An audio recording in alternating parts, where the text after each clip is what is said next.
रामायण केवल युद्ध की कथा नहीं है, यह मनुष्य के भीतर चल रहे संघर्ष की कथा है। और यदि कोई कांड सबसे अधिक प्रश्न खड़े करता है तो वह है उत्तरकांड।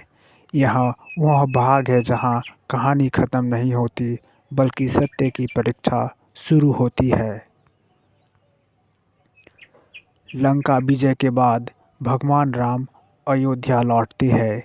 राज्याभिषेक होता है, राम राज्य की स्थापना होती है और चारों ओर सुख, शांति और न्याय है। लेकिन क्या बाहरी शांति ही पूर्ण सत्य होती है? एक दिन अयोध्या की गलियों में एक साधारण धोबी सीता माता के चरित्र पर प्रश्न उठा देते हैं। यह प्रश्न राम तक पहुंचता है। राम जानते हैं सीता पूर्णतः पवित्र है, फिर भी राम के भीतर एक दृढ़ जन्म लेता है। उत्तरकांड हमें यही सिखाता है कि जीवन में सबसे कठिन युद्ध बाहर नहीं, अंदर लड़े जाते हैं। राम के सामने दो रास्ते हैं, एक पति का, एक राजा का, और राम राजा को चुनते हैं। राम मौन रहते हैं, सीता को सत्य बताने के बजाय वन भेजा दिया जाता है। यहाँ राम महान नहीं लगते, यहाँ राम मानव लगते हैं, और यही उत्तरकांड की सबसे बड़ी विशेषता है। वन में महर्षि वाल्मीकि के आश्रम में सीता लव और कुश को जन्म देती है। दुख में भी सीता करुणा नहीं छोड़ती, वह किसी को दोष नहीं देती, क्योंकि सत्य को प्रणाम की आवश्यकता नहीं होती।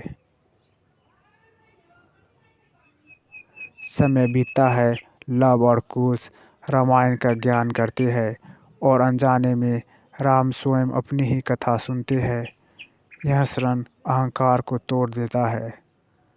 सीता को दरबार में बुलाया जाता है, फिर से प्रमाण मांगा जाता है, और सीता कहती है, यदि मैं सत्य हूँ तो धरती मुझे स्वीकार करे। धरती फटती है, सीता समा जाती है।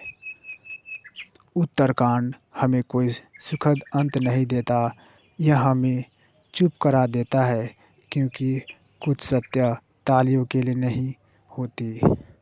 उत्तरकांड कहता है, समाज की स्वीकृति आत्मा की स्वीकृति नहीं होती, और जो स्वयं को जान ले उसे सफाई देने की ज़रूरत नहीं होती।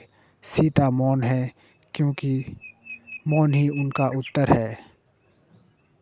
उत्तरकांड राम की आलोचना नहीं करता और ना ही सीता को कमज़ोर दिखाता है। हमें यह सिखाता है कि जीवन में हर निर्णय पूर्ण नहीं होता, लेकिन सचेत निर्णय आत्मा को जगा देता है। यदि यह कथा आपके भीतर कोई प्रश्न छूट गई हो तो समझिए उत्तरकांड ने अपना कार्य कर दिया। धन्यवाद।